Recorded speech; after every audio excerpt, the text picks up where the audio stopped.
UNLV yogis, it's Kathy. Welcome to your on-demand yoga. So like I said last time, we had a couple of requests for a little bit of instruction in arm balances and in inversions. So we're going to do a little bit of both in the short period of time that we have. Couple of things to consider whenever we're doing arm balances and inversions. One is your mat.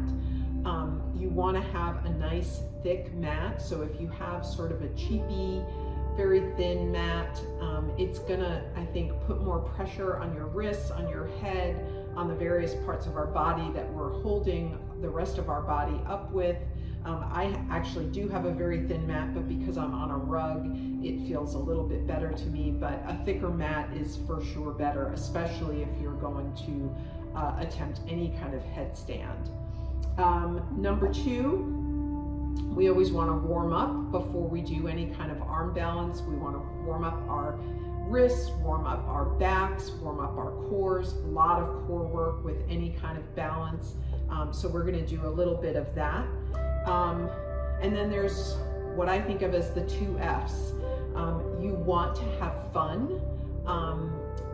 You want to approach this in a very playful way. You're gonna fall, you're gonna see me fall. This isn't Instagram beautiful yoga. When yogis attempt arm balances, they fall no matter how many times they've done it. All those things you see on Instagram, those people have fallen about 100 times before they actually choose the shot that they put up online. So this is real life yoga. So you're gonna see me fall. When I did my yoga teacher training, we had an entire class of just falling. So that's the sort of the 2 F's. Fun, have fun, let yourself fall. If you fall, you want to learn how to fall in kind of a safe way, which means always back, not towards your head if possible. So, you know, or to your side if that's where you're wobbling. But the best thing to do is when you feel yourself wobble, try to reassert the pose, and if it's just not going to happen, just back off the pose. So fun, fall. One other F, which is sort of the enemy of all balancing postures in yoga, which is fear. We all have it. We all are afraid of falling. We're all afraid of looking stupid. But with particularly arm balances and the other things that we're going to do today, we're pretty low to the ground. So there's not a lot of danger. So you do, if you're somebody who wants to learn how to do balances and inversions, you want to try to get past that fear. Me personally, I loved learning a lot of these inversions and arm balances with my group of other yoga students who were in the yoga teacher training with me. We could spot each other. And so if you have a friend who you can sort of play around with these poses with, that's really great because they can help you and you can say like, I feel wobbly, and they can sort of spot you or help you if you feel like you're going to fall. Blocks can be incredibly useful in all kinds of arm balances, and I'll show you how to use them. These are cork blocks, which tend to be pretty hard. As contrasted with the mat, sometimes the cheaper blocks, the ones you can buy at like the dollar store or Five Below, are a little bit softer. They're made out of a material that's a little bit more giving than the cork, and so that can be helpful for the arm balances. So we're going to start by warming up our wrists. So come to sitting on your heels, knees as wide as your mat. You're going to point your fingertips toward your thighs and toward your belly, and you're just going to walk your hands out and sort of press into your wrists, and you should feel the stretch up the wrist and up the forearm. And the farther out you go, the more stretch you'll get here. So just breathe into that space.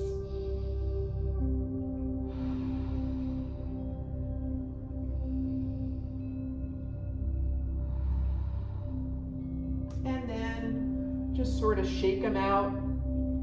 Another really good wrist stretch is the sort of knocking at the door. So making a fist and knocking. We're going to do these in between our arm balances so that we don't get too, you can just rotate your wrists around so we don't get too tired in the wrists. My wrists hurt too from a lot of chaturangas and down dogs and what have you, so we want to be very careful not to do any kind of permanent injury to our wrists.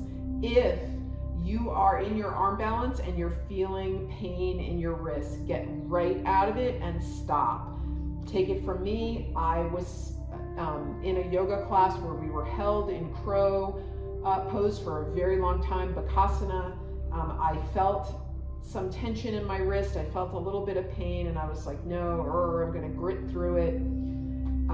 You generally don't want to do that. And then I had to go to physical therapy for my wrist for a long time, and I couldn't even do down dog. I had to do dolphin on my forearms, and so it was pretty crummy. Let's just fire up our abs a little bit. Also very important for any kind of balance pose, abs and what we call drishti, or where your eyes are. So I'll give cues for where your eyes should be in the various poses. But for right now, let's just do a couple of bird dogs. So left foot steps back, right arm forward, palm towards your ear, bicep up by your ear. If you can and you have the strength, that left leg lifts up. Give a couple of pulses here, and then crunch and out. Exhale, crunch, inhale, out. Exhale, crunch, inhale, out. Exhale, crunch, inhale, out. Exhale, down. Now let's do the other side. Right leg out, left arm up, palm towards your ear, bicep by the ear. Lift the leg up if you can. Give a couple of pulses. And then inhale out, exhale, crunch. Inhale out, exhale, crunch. Inhale out, exhale, crunch. Inhale out, exhale, crunch. Inhale out, exhale, down. And take a child's pose here, maybe coming onto your knuckles, giving a little extra stretch to the back of the wrists, and breathing.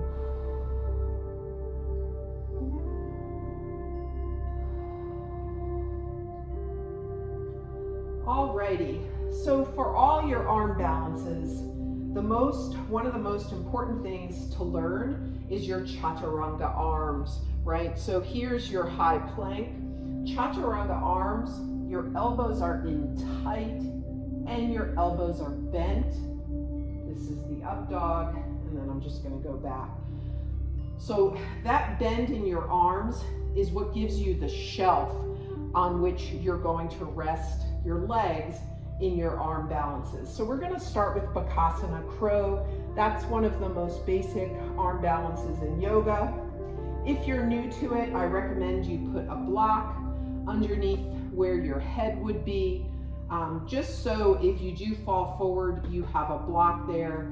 You can also put a pillow there. That's also a nice kind of gentle landing place if you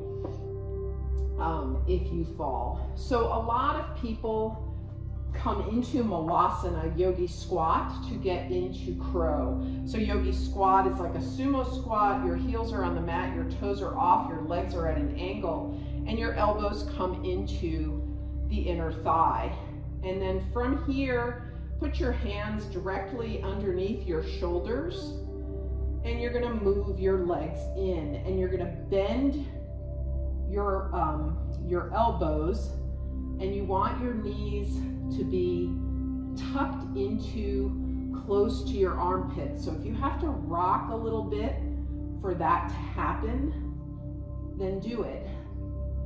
And just get them really in there, because that's going to help. The higher up your knees are, the better. And then you can lift just one foot to start. Your gaze should be directly down at that block, maybe a little bit in front of it. And then if you're ready, tilting forward and lifting that other foot. So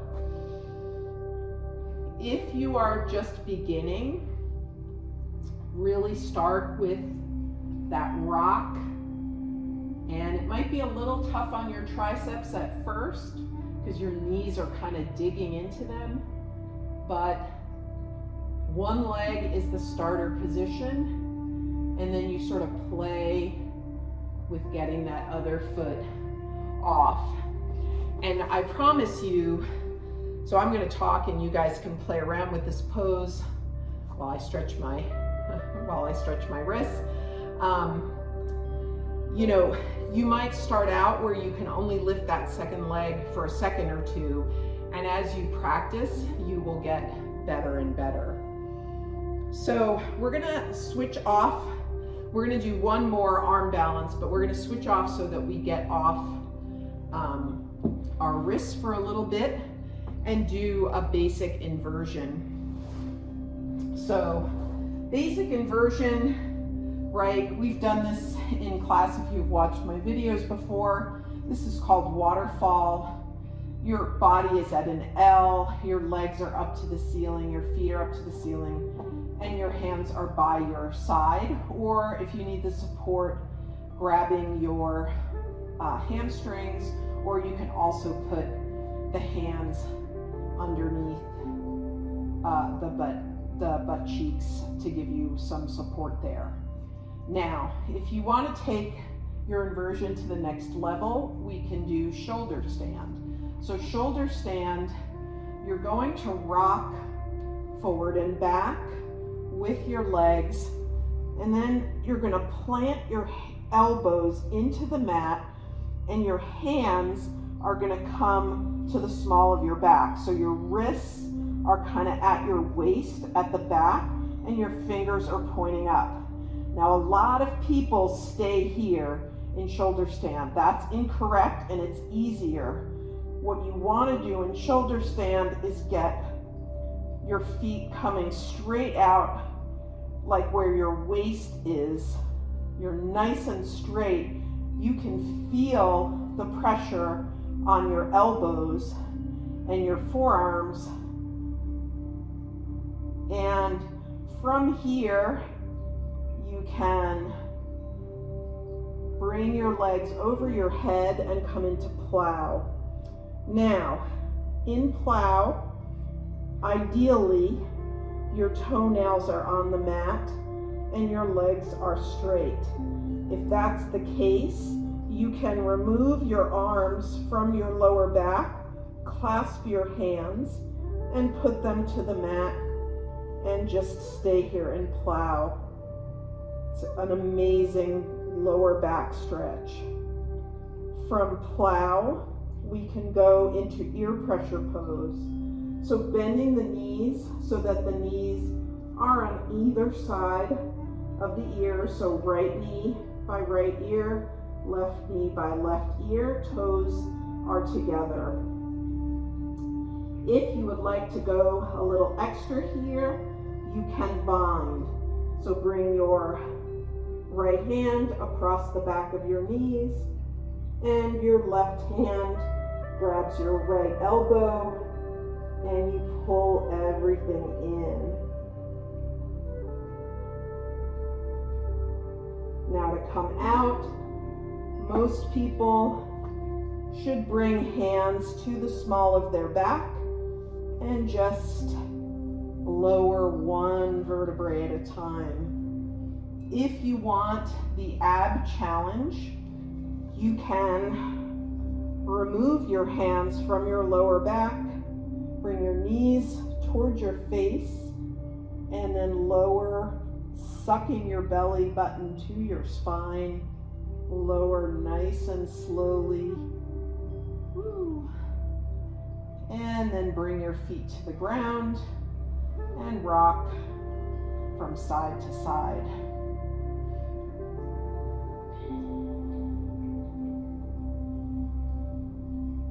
And if you want to bring your knees to your chest and take some circles with your knees, or you can rock forward and back. Just massage out the spine a little bit. And we will go to our next arm balance. So if you're not yet proficient with Bakasana, regular crow, then skip this one and work on your crow pose. If you have a pretty solid crow, then you can sort of graduate and we can move on to side crow. So side crow, a lot of people come into side crow from chair pose twist, because this is kind of where you want your arms. I don't have the flexibility to do that. So I have to bend down because, again, like with crow, in side crow, so you're bending down, you're in a squat, your feet are pretty close together, your knees are bent, your booty is kind of by your heels, and you want to bring that left arm, or if you're going to go to the right side, it would be the right arm. But you bring, let's start out on the left, you bring your left arm outside the right thigh, and you really want to get it in there so that the knee is up, once again, up by the tricep. So again, you see I'm like struggling a little bit with my flexibility. I have the strength, but I have to kind of rock into it. And then you set that left hand down, and then you set the right hand down, and then you lift one foot, and then maybe the other foot. Gaze is right in front of the hands, maybe 6 inches from the side of the mat. Now, a lot of people with side crow, again, if you have the flexibility, I do not, you can try to rest your butt cheek on that right elbow.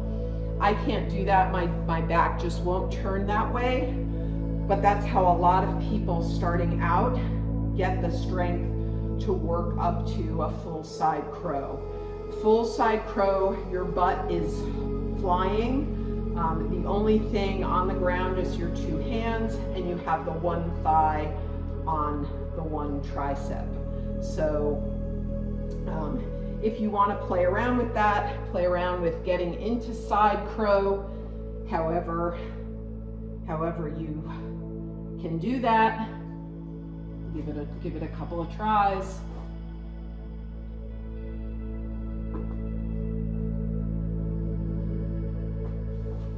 And that's enough for me. And let's give those wrists a rest or a stretch when you're done.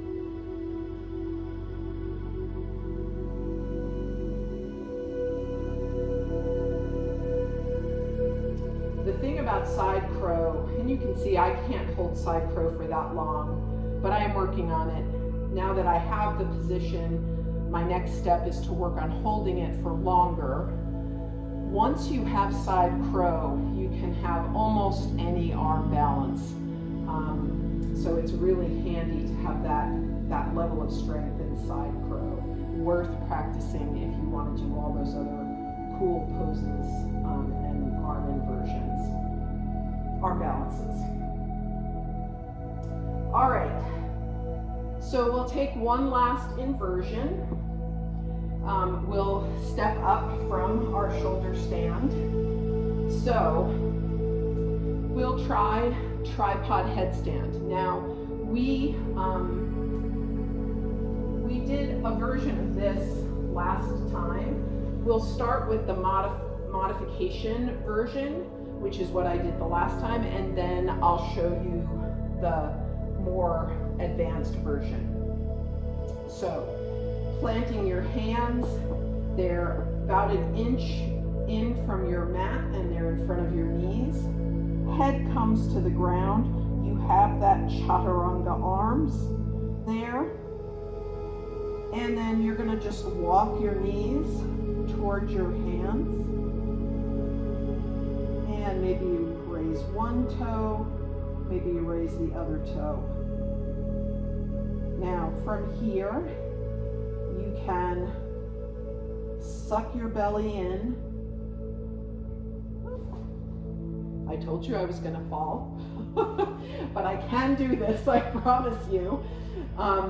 You bring one foot up, or you bring both feet up together.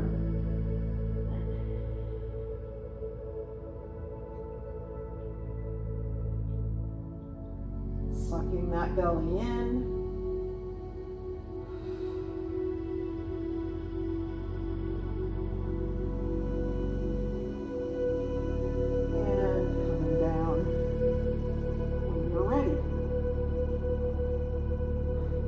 So, just like with crow, the main thing is get comfortable in that tripod so that you feel super solid there, and then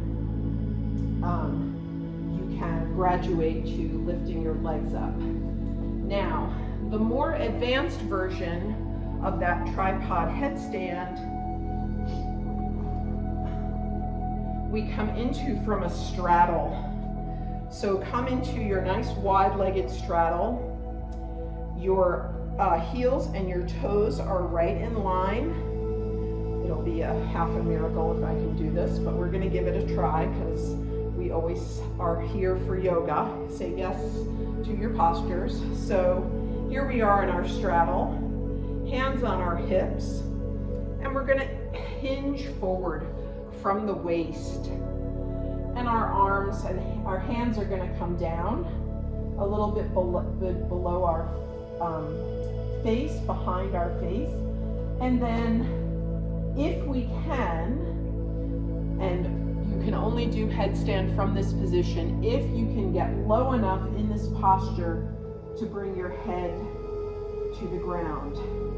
And once your head is on the ground, then you can work up to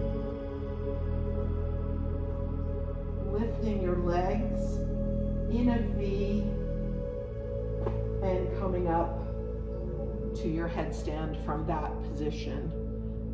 And I'm going to shake out my legs and give that a try again.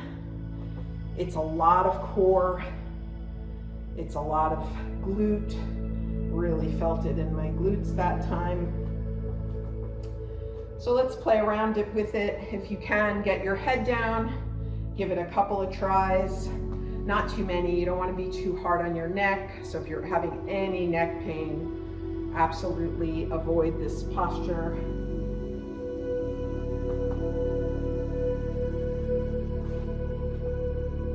Light in the feet.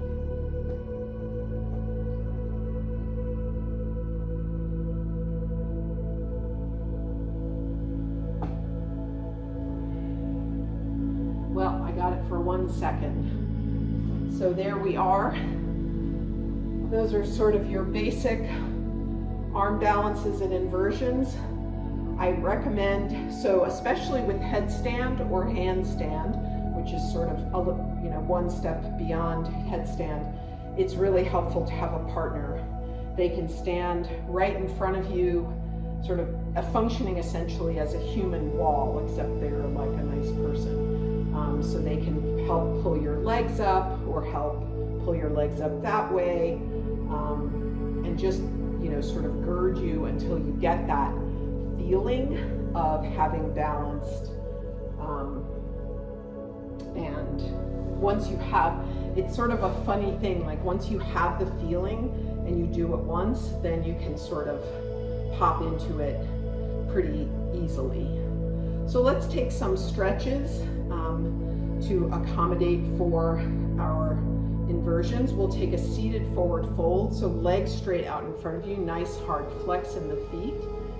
Inhale, hands go to the ceiling, gaze to the ceiling, and then hands come straight ahead, grabbing wherever, thighs, calves, ankles, feet, or you can take your peace sign fingers and grab your big toes. Before you fold into this posture, push your chest forward as if you're trying to touch your chest and your big toes. So you still have that hard flex in the feet. It's a nice stretch on the hamstrings. Take 2 breaths here.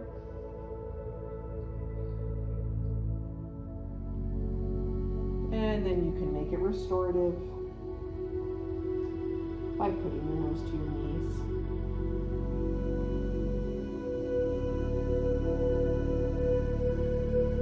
And then come up. Let's take a baby cobra.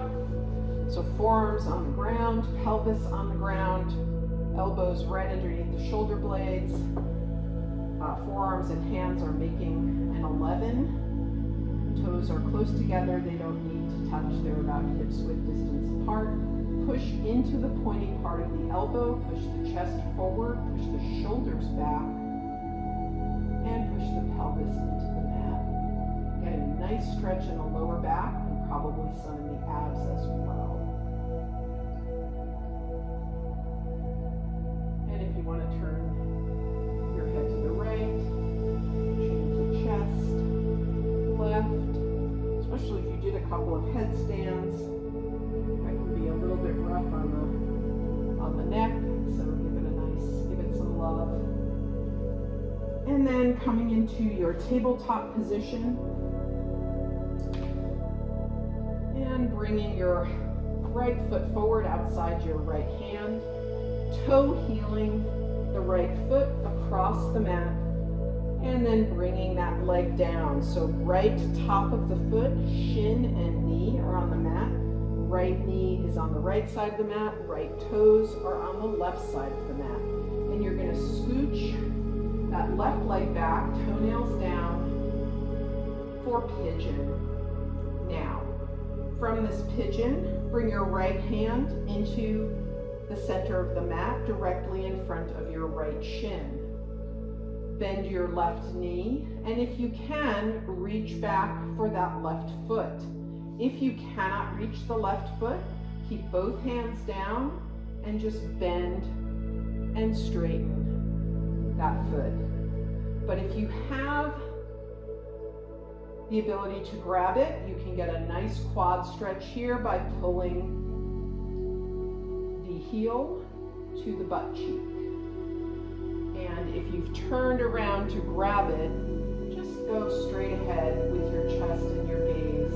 That'll give you a little deeper stretch in the quad. Breathe. And release that foot. You can absolutely stay here. Pigeon, you can't see my right butt cheek, but if your butt cheek is really high up off the ground, you can take a block in this orientation and put it under there just as a place to rest.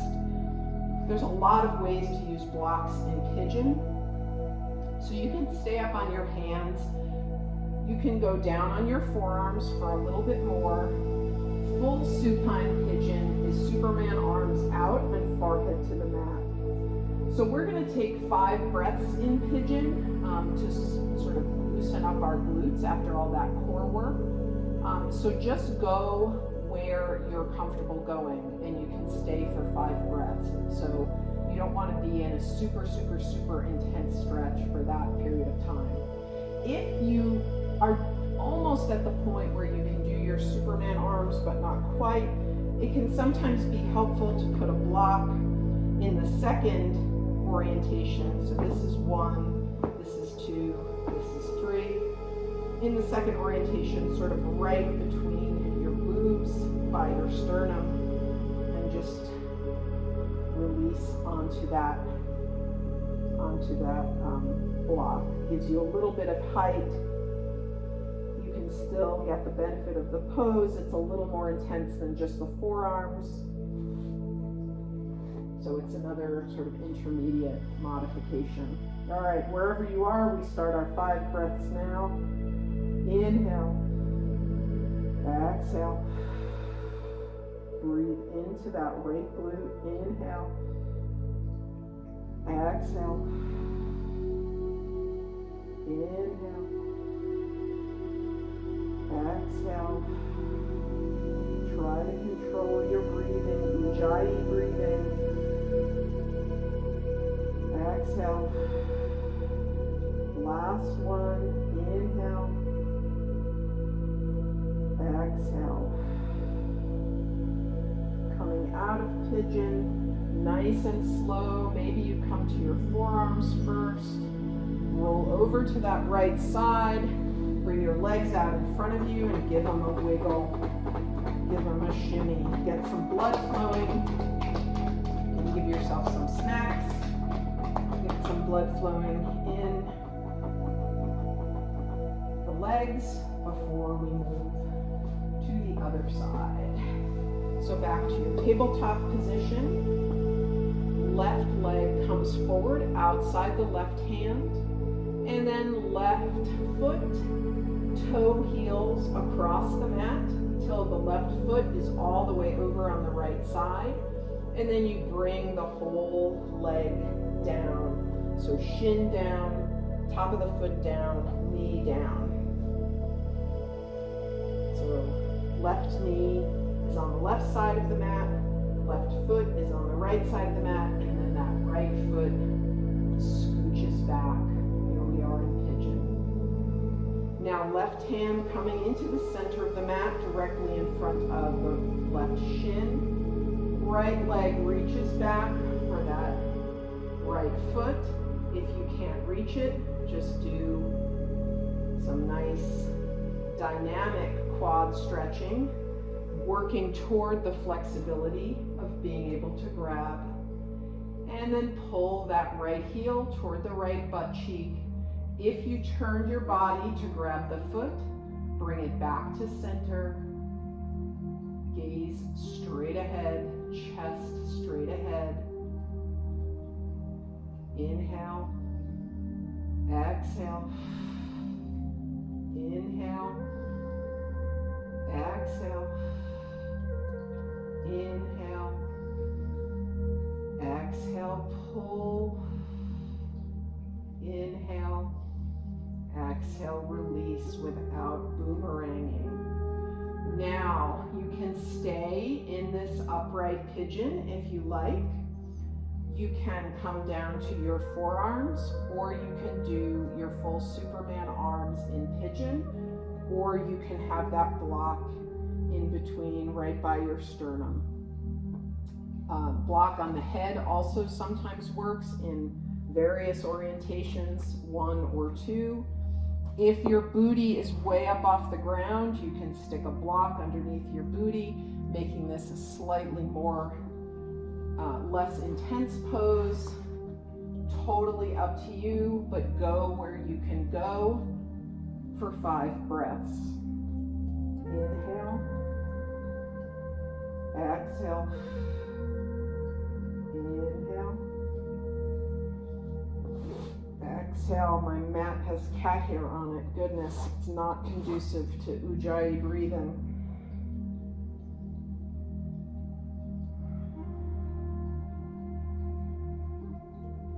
Four,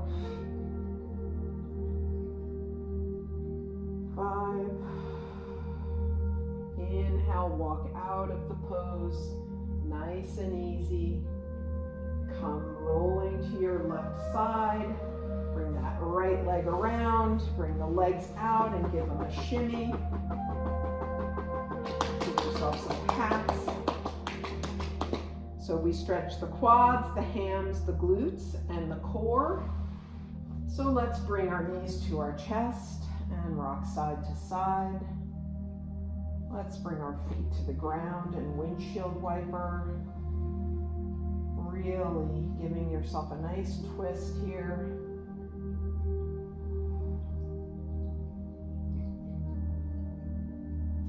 And then bring your knees back up, take a happy baby, grabbing the outside blade edge or the inside, whichever feels good.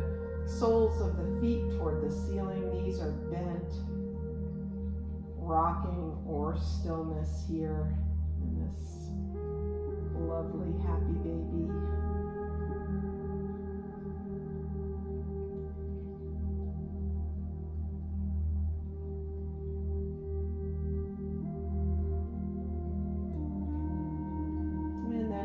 Feet to the mat, knees bent, open up, soles of the feet together, knees falling open, Supta Baddha Konasana. More intense, heels come toward the pelvis, less intense. It's more of a diamond shape moving away. Traditional, one hand on the heart, one on the belly. But if you'd like a little extra shoulder stretch, you can take an opposite elbow bind above the head, so grabbing the opposite elbows here, or you can take cactus arms or a goalpost stretch. So if you bring your hands together, kind of in prayer, elbows are bent, and then you just open them up, you have your cactus. So get wherever you're going. Close your eyes. This is the precursor to our Shavasana. Just release.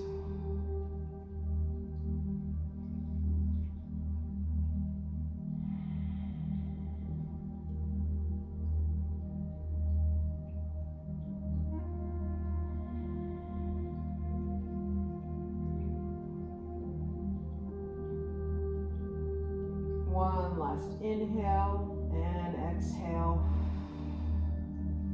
Wherever your hands are, bring them to the outside of your thighs and give yourself an assist to close up. One last windshield wiper.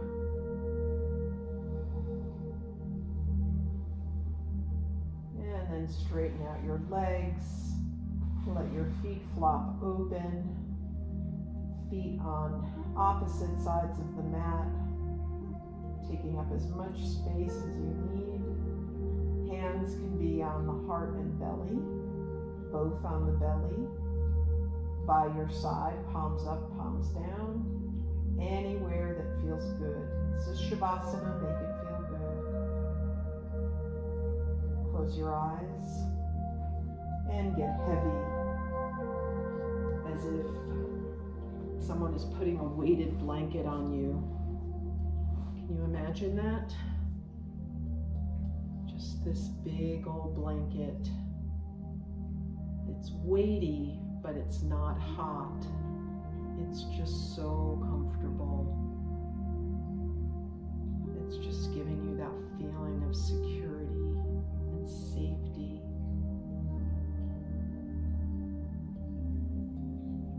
So like I said, with your arm balances, with your inversions, just practice. You'll get better at it. It'll get easier. It'll get less struggly. And you know, if you can't do it, you can't do it. It's hardly an essential part of yoga practice. Yoga is about the breath and the mind and the soul. But I also feel, and I was taught in my teacher training, that yoga should be fun. You should be able to smile and laugh at yourself and just play. So often, we adults, we forget how to play. If you ever see a little kid, they just can take anything, like a box or a stick, and turn it into like the best game ever. So try to bring a little of that to your life. And I hope this yoga practice allowed you to do a little bit of that. The light in me honors and shines out to the light in each and every one of you. It is always my honor to guide you in this practice. Namaste, yogis. Really nice job today. Thanks for coming with me on this journey.